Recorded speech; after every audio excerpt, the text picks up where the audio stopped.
Hey loves, so I am back with a hair video. I feel like I haven't done a hair dyeing tutorial in so long, but girl is back. And right now I'm toning out and just dyeing this 613 unit that I created just to match and complement my skin tone a little more. I didn't want to just have straight 613 hair. So right now I'm going in with a dark blonde at the roots, and then I'm gonna go hit it with the light blonde at the end just to ombre it through. I'm using a comb because I couldn't find my second brush. I'm using 3 different colors. I have a light blonde, a medium blonde, and a dark blonde. So whenever I go in with the comb, you'll see that's the light blonde, and whenever I go in with that skinny at the roots, that skinny brush, that is my dark blonde. You're going to see a larger brush for the medium blonde. I rarely use the medium blonde. I used it here and there. So right now I am actually putting plastic wrap to protect that dark blonde from transferring over to the highlights that I'm about to create. So I'm zigzagging my comb through the hair, just getting a couple strands, like three or four strands of hair, and then just putting the light blonde all over that. So that's just going to be a peak of color, nice like contrast against that dark blonde, and it's going to be like a highlighted sort of look. And since I zigzagged it through, it's only a couple of strands, so it's not going to be too harsh, but it's just going to blend in perfectly well. And then I'm going to go in with plastic wrap as well and cover that up, so that when I go in and do the dark blonde on the other strand, it doesn't get on the highlighted piece. In between using the hair dyes, you want to like get a cloth or a paper towel and wipe your gloves, wipe your hands in between, because you don't want to transfer any of the dark blonde onto where you want the light blonde to be, or vice versa and stuff like that. So you don't want like patches in between your hair dyeing. So right now I'm going in with the dark blonde again, and then I am hitting it with the medium blonde. So you see that larger brush, and it's just a medium golden brown, or blonde, sorry about that.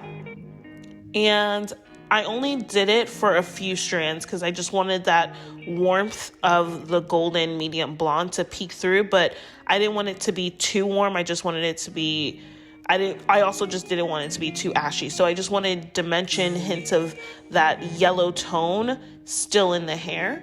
So certain times you'll see me with the dark blonde, and then I'll go ahead and highlight with the medium dark blonde as well, just to give it that golden touch, so it's not completely ashy. Even though these colors are neutral colors, the golden medium brown or blonde, I keep saying brown, oh my gosh, the golden medium blonde will give it dimension and like warmth to that neutral color, because neutral can still be a little on the ashier side, but yeah.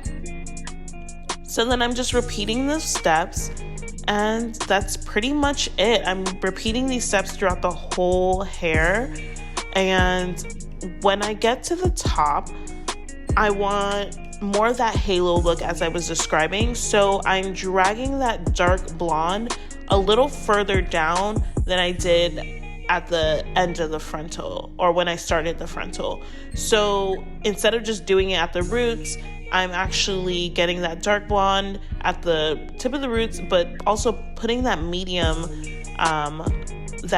golden blonde as well, just to create like a gradient effect a little bit more. But then I'm going in with the dark blonde and mixing those colors together, just so I get a little bit of warmth, but it's still dark enough where it creates that halo effect where you want it to be a little longer of an ombre. So it's just the ends that are getting that blonde sort of touch, so that when it blends in and it's dried out, you can see the darkness at the roots, but then everything else is really light. I know it sounds confusing as I'm describing it, but trust me, like when it's dried, you're gonna see, when it's dry and like blow dried and straightened and everything like that, you'll see it. But I'm repeating the steps on the other side, and that is pretty much it, guys.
but I really enjoyed how this hair turned out. Like the patchwork in the front, the contrast against the dark blonde, and in the light, like sunlight, you'll get that hint of that medium golden blonde, and it'll look really like golden and lustrous. And then it also has like ashy undertones, so this hair is definitely not one dimension. I really like how this turned out.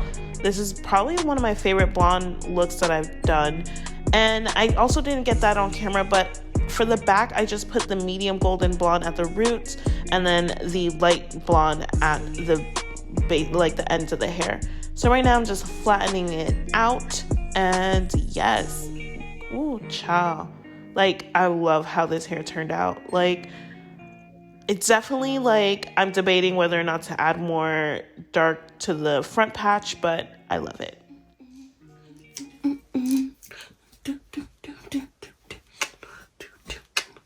Who? Mike Jones. Who? Mike Jones.